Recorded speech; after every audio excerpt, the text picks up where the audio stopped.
Okay, so my devotional today was in Exodus. I love Exodus. So in Exodus 16, I'm reading about when the Israelites begin to get frustrated with Moses. They hungry, they hot, they tired. They're at this point ready to turn back because they're like, what is this? When are we going to eat? They're complaining.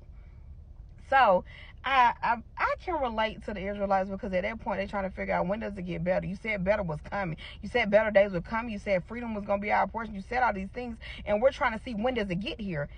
And I can understand, because we'll get in seasons of our life and we're like, God, do you hear me? God, do you see what I'm going through? God, do you see that the bills is outweighing my money? God, do you see the battles that I'm facing daily? Do you see how these folks mistreat me at this job? Lord, do you see me? When are the better days coming? The beautiful thing about Exodus 16, manna fell. Now, when I looked up manna, it's a miraculous miracle. Manna fell from the sky when the Israelites were hungry and hardship. They felt like they were starving. They wanted to go.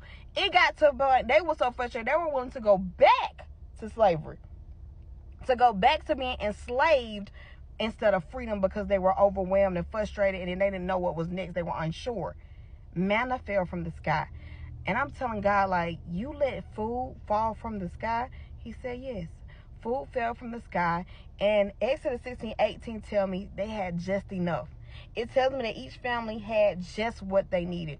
This is your reminder that God is going to give you exactly what you and your household need. God is going to give you exactly what you and your husband need. God is going to give you exactly what that father and children need. God is going to meet you right where you are and give you exactly what you need, but you got to keep pressing. You can't go back into enslaved and depression. You can't go back into enslaved by anxiety. You got to trust the process. You have to trust what God is doing. It may not look good. It may not feel good, but it's all going to work out for your good. You have to stay steadfast and on the solid foundation of Christ to know that if he can make manna fall for the sky for the Israelites, can you imagine what he can do for you? Can you imagine? Can you have enough faith to see if he can break the chains off of financial distress, if he can free you from heartache and heartbreak, if he can begin to mend your mindset so you can be the healthiest version of yourself?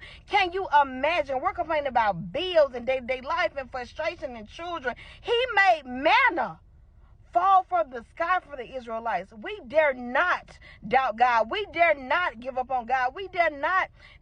We dare not. We dare not. We have to trust in Jesus Christ. The same God that fed the Israelites is the same God we call his name on high today. You have to remember the God you serve. The same God yesterday, the same God that saved you the time before that, and the time before that, and from that relationship, and from that job, and from that depression. The same God is the same God that can save you from this moment right here. Keep believing. Amen.